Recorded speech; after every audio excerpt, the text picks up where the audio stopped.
E aí, galera? Parece youtuber. Eu acho que vocês já me conhecem, né? Que eu já gravei uma aula para o oitavo ano, uma vez. Mas para quem não me conhece, muito prazer, meu nome é Adam. Eu sou filho da professora Fátima de História. E nesse período de quarentena, quem vai estar gravando a sala serei eu. Por causa que eu sei que é muito difícil continuar a rotina de estudo nesse período de quarentena e também não pode sair de casa, né? Fiquem em casa, galera, por favor. Então tem que se virar com o que tem, e nesse caso seria uma videoaula.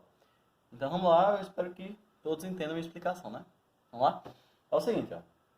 O conteúdo que eu vou dar agora será de extrema importância na história. Extrema importância, que é a chamada Revolução Francesa. É muito importante esse conteúdo, muito importante.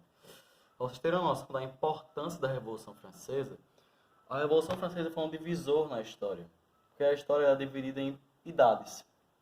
E a Idade Moderna, que é antes da Revolução Francesa, passou para a Idade Contemporânea, que é a que vivemos hoje, a partir da Revolução Francesa.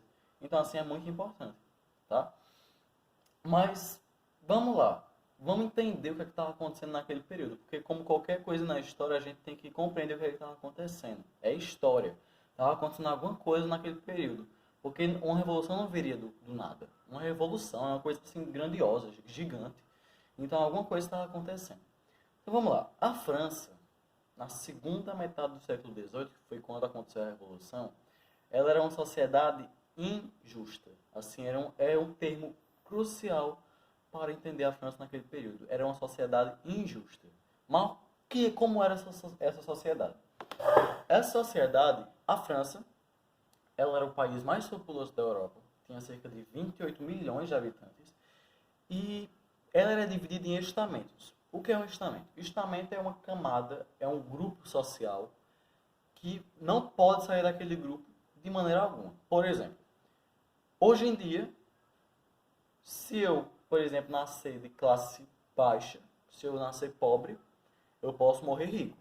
Assim como se eu nascer rico, eu posso, de alguma forma, morrer pobre. Entendem? Ou seja, há mobilidade social. Eu passei de um grupo social, de uma camada social para outra. Naquele período não tinha. Era sem mobilidade social, que é o que a gente chama de estamentos. É uma sociedade estamental, que é uma herança lá da Idade Média. Para vocês verem como a França estava atrasada, ela estava regredida. Ela não estava avançando, ela estava com uma coisa que tinha sido acabada o quê? Há mais de 200 anos. A Idade Média tinha sido acabada há mais de 200 anos. E a França ainda tinha resquícios da Idade Média. Para vocês terem uma noção. Então vamos lá. A França era uma sociedade estamental. E quais eram esses estamentos? Na França era chamado de estados. Nós tínhamos 3 estados, ou então 3 estamentos. O primeiro estado, que era formado pela igreja, que era a instituição maior, a instituição de maior poder, de maior prestígio, que também é uma herança lá da Idade Média, porque na Idade Média também a igreja que tinha todo esse prestígio, todo esse poder na sociedade. Então o primeiro estado era formado pela igreja, pelo clero, a gente chama de clero. O segundo estado era formado pela nobreza, que vinha lá, rei, o exército, os que ajudavam o rei. E detalhe, o rei naquele período era absoluto. A França vivia o que a gente chama de regime absolutista. O que é um regime absolutista? Um regime absolutista que era chamado de antigo regime, porque as outras nações já tinham ido para frente e a França estava na antiguidade, ou seja, estava no antigo regime. Um regime absolutista é aquele que o rei ele é o centro de tudo. Ele é absoluto. A igreja, que era a maior instituição, falava que o rei era o representante de Deus na terra. Então ele era absoluto. Então era um regime absolutista. Que o rei era da nobreza e o rei daquele período era chamado de Luís XVI. Era o chamado Luís XVI. Então, o primeiro e o segundo estado eram esses, que eram aqueles que eram dotados de privilégios, que não pagavam nada, que só viviam às custas do resto da população. Então essa galera do primeiro e segundo estado era uma quantidade assim pequena, muito pequena, cerca de 5% de toda a população francesa, ou seja, de 28 milhões, só 5% aproximadamente em torno era do primeiro e segundo estado. E o outro, que era o terceiro estado, é o povão. São aqueles que são injustiçados. São aqueles que trabalham para sustentar todo o primeiro e o segundo estado. E o terceiro estado, ele era formado por assim, membros característicos. Nós tínhamos os trabalhadores urbanos, que eram chamados de sans-culottes. Nós tínhamos camponeses, nós tínhamos artesãos, nós tínhamos comerciantes, nós tínhamos burguesia. A burguesia também era do terceiro estado. E tinha a alta e a baixa burguesia. A alta era chamada de girondinos e a baixa era chamada de jacobinos. Que mais na frente vocês vão entender com a importância deles e o que é que eles constituem na Revolução. Mas vamos lá. O que é que eu quero que vocês entendam? Esse terceiro estado, eles eram aqueles que eram injustiçados. Eles eram que sofriam mais na pele todo o privilégio que a nobreza tinha e o clero a partir do esforço deles. Para vocês terem uma noção, o terceiro estado eles sofriam tanto que cerca de 60% do que eles recebiam, algum salário que era precário, que era uma coisa assim que não dava para sustentar, cerca de 60% ia para pagamento de impostos, para sustentar o primeiro e o segundo estado.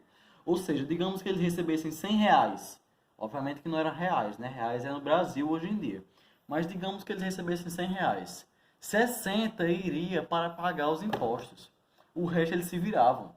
Então muitos passavam fome porque não tinham dinheiro. Era uma situação assim tão caótica, que tinha gente que era morta por outros membros do terceiro estado porque tinham comida e não dividiam.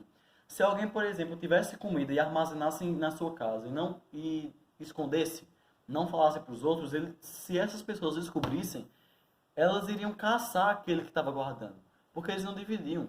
Era uma coisa assim de caótica, era uma coisa assim muito, era muito ruim. As pessoas morriam de fome. Era uma situação muito ruim na França, era injusta, era uma situação injusta. E vamos lá. A França estava passando por um período de crise também. Porque vamos entender o que estava acontecendo. Nem todo mundo estava conseguindo assim render nas fazendas com a produção de comida, do comércio, por causa que estava acontecendo muitas tempestades na França que tinham acabado com as plantações. Então os impostos aumentavam sobre o terceiro estado para que o primeiro e o segundo estado, principalmente o segundo, conseguisse pagar o que eles estavam devendo, porque ele estava em crise. Outra coisa, o avô de Luís XVI, que era o chamado Luís XIV, que é o símbolo, o maior símbolo do absolutismo monárquico, o absolutista, era chamado até de Rei Sol esse cara, porque ele se considerava o centro de tudo, e o Sol está no centro, né, do sistema solar. Então ele era chamado Rei Sol. Esse cara, o avô de Luís XVI, o Luís XIV, ele tinha gastado muito. Pra vocês terem uma noção, o cara ele era tão vaidoso, que as roupas dele eram uma coisa assim de muito dinheiro, muito dinheiro. E ele tinha construído um palácio, que é chamado de Palácio de Versalhes, que esse palácio, ele era imenso. Os quartos da nobreza tinham o tamanho de uma casa normal hoje em dia. Tinha um quarto que era chamado de Quarto dos Espelhos, que era só para o rei se olhar, para ele continuar com a vaidade dele, porque ele era absoluto. E esse palácio ficou assim, foi muito caro. E o que o governo francês ficou devendo desse palácio foi até o reino de Luís XVI, que era da França revolucionária, do período da Revolução Francesa. E outra coisa, a França tinha participado de várias guerras. Várias guerras. E guerra é caro.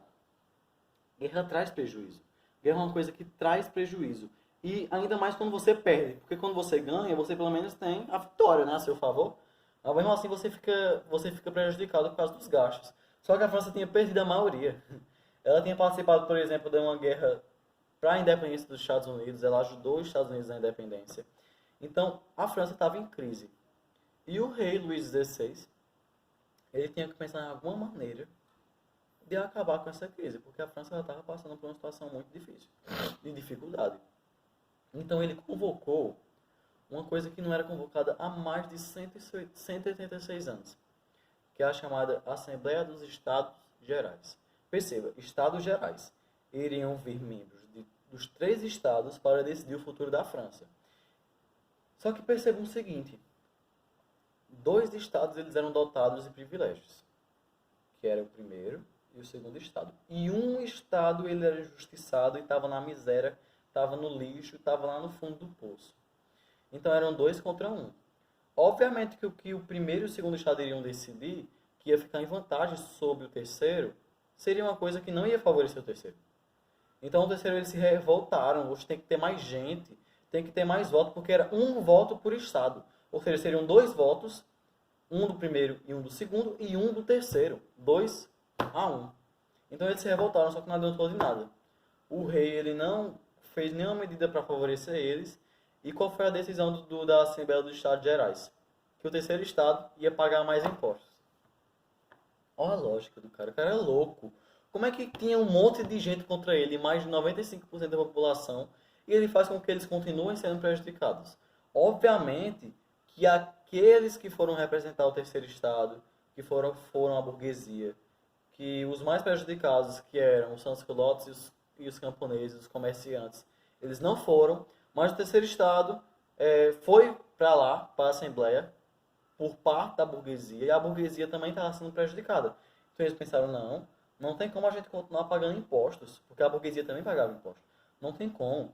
Então eles montaram uma Assembleia à parte, fora da Assembleia dos Estados Gerais, que foi chamada de Assembleia Nacional Constituinte. Perceba, constituinte. Qual era o objetivo deles? Fazer uma Constituição. Na França não havia Constituição, porque eles estavam no antigo regime, no regime absolutista, o rei é absoluto, então ele controla tudo. Não há Constituição. E Constituição são leis. Não tinha lei, porque quem mandava as leis era o rei. Então eles montaram uma Assembleia Nacional Constituinte com a intenção de montar uma Constituição. E isso iria simbolizar o fim do absolutismo. O fim. Ia acabar. E quando o rei descobriu isso, ele pensou, não tem como ter essa Assembleia não. Eu tenho que acabar com ela. Então ele mandou o exército para acabar. Só que as pessoas que já estavam com ódio do que estava acontecendo com elas souberam que a burguesia estava tentando fazer alguma coisa para o terceiro estado, e que era a Assembleia Nacional Constituinte, e que o rei queria derrubar. Então, assim, o resto do terceiro estado, os sans-culottes, a camada que era mais popular ainda, a população assim que sofria com essa injustiça, se rebelou. Se rebelou e eles foram lá para uma prisão que era chamada de Bastilha, que era o símbolo do antigo regime. Essa Bastilha era o símbolo do absolutismo monárquico. Eles foram para lá e derrubaram a Bastilha. É o início da Revolução Francesa, que a gente chama de Queda da Bastilha, que aconteceu no dia 14 de julho de 1789. É um símbolo, é daí que começa a Idade Contemporânea, porque vai começar a Revolução a partir daí, da queda da Bastilha. É tanto que essa data é tão importante na França, dia 14 de julho, que até hoje é comemorada como se fosse um feriado.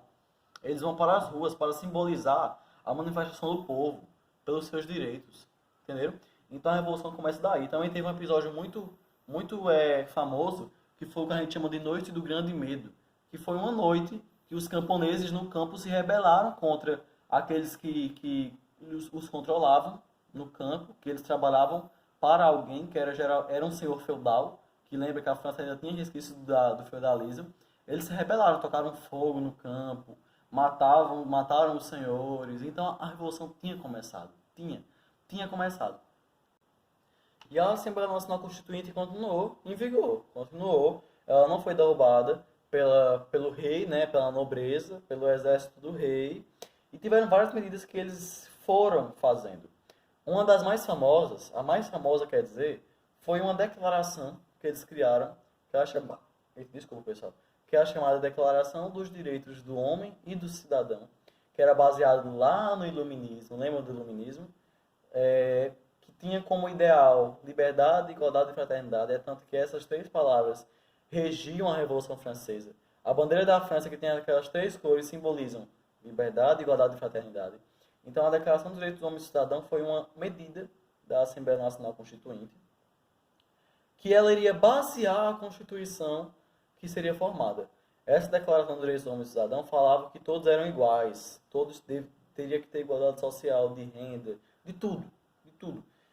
Então, essa Declaração dos Direitos do Homem e do Cidadão foi uma das principais medidas iniciais da Assembleia Nacional Constituinte. E depois teve a Constituição. A Constituição foi montada, isso simboliza o fim do absolutismo, por causa que o absolutismo não tem constituição. Não tem. E essa Constituição foi baseada na Declaração dos Direitos do Homem e do Cidadão. Era uma Constituição burguesa, quem fez foi a burguesia, não foram aqueles que eram mais injustiçados, ou seja, tinha coisa que não era a favor dos sans-culottes, dos comerciantes, dos artesãos, enfim, dos suburbanos. Não era assim uma coisa tão igualitária essa Constituição, mas já era uma coisa. Era mais a favor da burguesia, tá? Mas já era uma coisa. Mas simbolizava o fim do absolutismo. Era o fim do absolutismo. Um absolutismo não pode ter Constituição. E o rei não iria deixar isso, não iria deixar.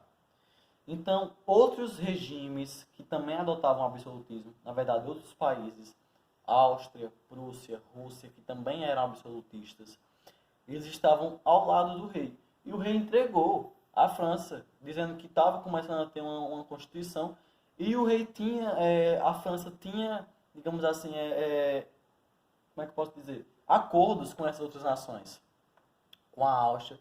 Então o rei ele combinou da Áustria invadir a França, a Áustria, a Prússia e a Rússia para conseguir recuperar o absolutismo. Porque o rei estava contra o quê? 95% da população. Um exército não ia conseguir derrotar todos eles. Só que a galera descobriu que o rei tinha entregado a França. E daí ele tentou fugir, porque estava todo mundo contra ele. Mais ainda, né? Mais ainda. Só que ele foi capturado na fronteira da França, porque ele ia fugir para a Áustria. E foi capturado ele, a esposa dele, a família real toda. Foi capturada. E a Áustria veio mesmo tentar recuperar a Áustria, a Prússia e a Rússia. Só que o exército formado pela galera, pela camada popular, eles capturaram os fuzis do exército, o armamento e conseguiu derrotar. E daí começa um regime que não é mais sobre o rei não tem mais comando de nada, nada, ele foi capturado. E daí começa um regime da burguesia, que é o que a gente chama de convenção, que é um regime republicano. Já não é mais uma monarquia constitucional, é um regime republicano, ou seja, é uma república, um governo do povo, uma república. E nesse regime republicano, nessa convenção, tinham 3 partidos, que era a Girôndia, formada pelos girondinos, lembra dos girondinos? Esses girondinos eles eram chamados de alta burguesia, que eram mais moderados, já eu explico o porquê. Tinha o pântano, que era formado pela planície, e tinha a montanha, que era formada pelos jacobinos. Não lembro, eu sei, montanha, só que é porque eles ficavam numa região mais alta da França. Então, por isso que o nome que vocês precisam saber é jacobinos. Jacobinos, girondinos e pântano. Planície, quer dizer. Tanto faz os dois. Mas vamos lá. O que é que cada um tinha como característica? Os jacobinos eles eram aqueles mais do povo. Eles eram a favor da revolução. Assim, a favor de uma revolução mais rígida, uma revolução mais radical. Eles eram chamados de radicais. Eram os burgueses radicais. Já os girondinos, eles eram a favor da revolução, mas eles tinham medo de perder seus privilégios, que eles tinham conquistado com aquilo ali tudo. Que lembra que a Constituição era uma Constituição burguesa. Então tinha muita coisa que era a favor da burguesia. E eles tinham medo de perder isso. Já que os jacobinos eles eram mais a favor do povo, então eles eram a favor de que a Constituição fosse mudada, né? Por causa que a Constituição não era do povo. Então os girondinos eles eram mais moderados. E os jacobinos eles sentavam à esquerda da convenção. E os girondinos sentavam à direita. É daí que vem aquele termo que muitos usam, principalmente na política, esquerda e direita. E o pântano, ou planície, eles ficavam no meio. Eles não eram nem lá nem cá. Eles ficavam tipo, isso aqui tá melhor, então eu vou ficar do lado deles. Esses aqui estão melhores, então eu vou ficar do lado deles. Eles eram neutros. No que eles olhavam que era melhor ficar do lado, eles ficavam, tá? Então vamos lá, sempre tinha esse confronto, jacobino, girondino, jacobino, girondino, jacobino. E teve um momento que a Prússia, a Rússia e a Áustria tentaram invadir a França de novo, para conseguir capturar o rei, para que ele não fosse morto, porque os jacobinos queriam que ele fosse morto na guilhotina, que era como se fosse 2 estacas assim, aí a cabeça ficava aqui no meio da estaca e tinha uma lâmina. Aí a lâmina caía e cortava a cabeça. Bem ruim, né? Mas eles eram a favor que o rei morresse ali. E os girondinos não. Para você ver que já também tinha todo esse confronto, né? E a Prússia, essa mesma nação que tinha invadido anteriormente, a Inglaterra também queria invadir. Eles queriam invadir a França para recuperar o absolutismo de novo. E os jacobinos, eles diziam, a gente tem que batalhar, então teria que ter investimento em armamento, aquele negócio todo. Só que os girondinos, eles não queriam de forma alguma, assim, gastar com armamento, gastar com assim, o investimento que seria para a guerra, para que eles não perdessem. E os jacobinos ficaram com ódio, como é que eles não queriam investir em alguma coisa que ia favorecer a Revolução Francesa? Então daí os jacobinos foram gênios. Eles falaram para o povo que os girondinos estavam contra eles. Daí a galera invadiu a convenção, capturou os girondinos e os jacobinos foram ao poder. Os jacobinos tinham apoio popular, os jacobinos estavam no poder. Os jacobinos investiram na guerra e venceram. E daí começou o poder jacobino, que tinham 3 líderes principais. Tinha Robespierre, que era o principal de todos, Maximilien Robespierre. Tinha também Danton e tinha Marat, que Marat era uma pessoa mais do povo. É tanto que no livro tem até uma foto do Marat com a galera, ó. Aqui, ó. Ele aqui com os sans-culottes, ó. Então ele era do povo, tá ok? Então o poder estava sobre os jacobinos e era um poder do povo. Então eles iam fazer medidas para o povo, em favor do povo, que era injustiçado. Primeira coisa que eles fizeram, eles reformularam a Constituição, que era baseada na Declaração dos Direitos do Homem e do Cidadão. Então eles fizeram a Constituição mais igualitária, a favor do povo. Como, por exemplo, tiveram uma lei que eles criaram, que era chamada Lei do Máximo, que era uma lei que... Desculpa de novo, galera. Era uma lei que tabelava o preço do pão, que era o principal alimento francês. Tabelava para ficar barato, para que as pessoas tivessem acesso ao pão. Eles também distribuíram terras para os camponeses, para que eles tivessem onde implantar, que era um direito da igreja, do clero. Então foi uma medida assim, foi um governo jacobino em favor do povo. E tinha gente, obviamente, principalmente os girondinos, que tinham sido derrubados, que queriam que voltasse o que era antes. Eles não queriam sair do poder. Lembra que sempre tem aquela ganância por poder, aquele desejo de poder? Então muitos eles vigiavam para entregar para as outras nações que já tinham invadido. Eles eram contra, protestavam. E os jacobinos, principalmente Robespierre, que era um cara radical, lembra? Os jacobinos eram radicais. Ele ficou com raiva disso, não pode ficar alguém contra a revolução. Então ele era líder, e criou um que era chamado Comitê de Salvação Pública, que era um órgão que seria responsável por achar esses sabotadores da revolução para torturar, principalmente para matar na guilhotina.